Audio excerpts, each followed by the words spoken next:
అక్కడ తిట్టొస్తారు, ఇక్కడ పొగుడుతూ ఉంటారు. ఇదేమి రాజకీయం, ఇదేంటో మనకి తెలియదు. షర్మిల పరిస్థితి కూడా అంతే. చెట్టు పేరు చెప్పుకొని కాయలు అమ్ముకునే రోజులు కాదు ఇది.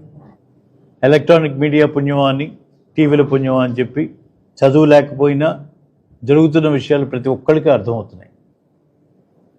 ఇవాళ ఆమె ఉపయోగించినటువంటి భాష, ఈరోజు బాపట్ల అభివృద్ధి చెందలేదనంటే నవ్వుతారు.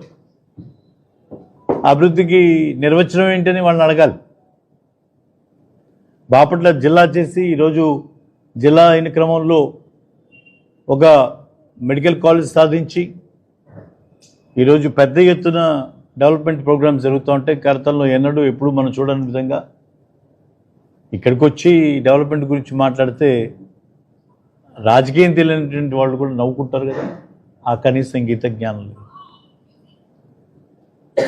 మాట్లాడితే ఏదో ఇసుక దంద అంటారు. దానికి గతంలో కూడా నేను చెప్పాను, బాపట్లో ఎక్కడ కూడా వాగులు వంకలు లేవు, ఇక్కడ దొరికేది బుసక, ఇసుక కాదు. It is not a construction sand, it is only filling sand.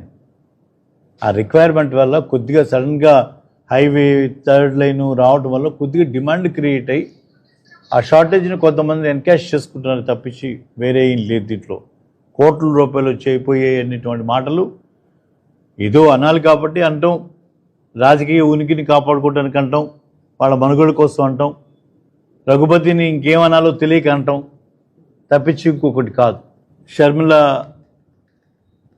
ఆమె మాట్లాడినటువంటి మాటలు, ఆయన ఏం పీకాడు, ఈయన ఏం పీకాడు అనేటువంటి మాటలు చాలా అభ్యంతరకరమైనటువంటి మాటలు. ఆమెను కాబట్టి ఊరు దాటించాం,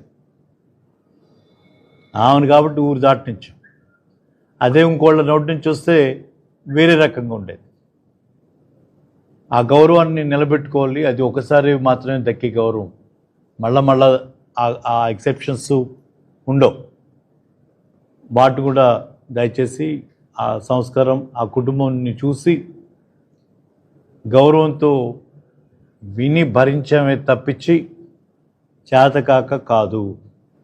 ఊడతో ఊపులకి, పిచ్చి పిచ్చి మాటలకి ఇక్కడ ఎవడు భయపడేవాడు ఎవడు లేడు.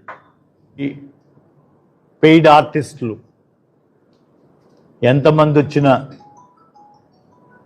పేయింగ్ గెస్ట్లు ఎంతమంది వచ్చినా జగన్మోహన్ రెడ్డి గారిని, వైఎస్ఆర్ కాంగ్రెస్ పార్టీని ఎవ్వరూ ఏమీ చేయలేరు.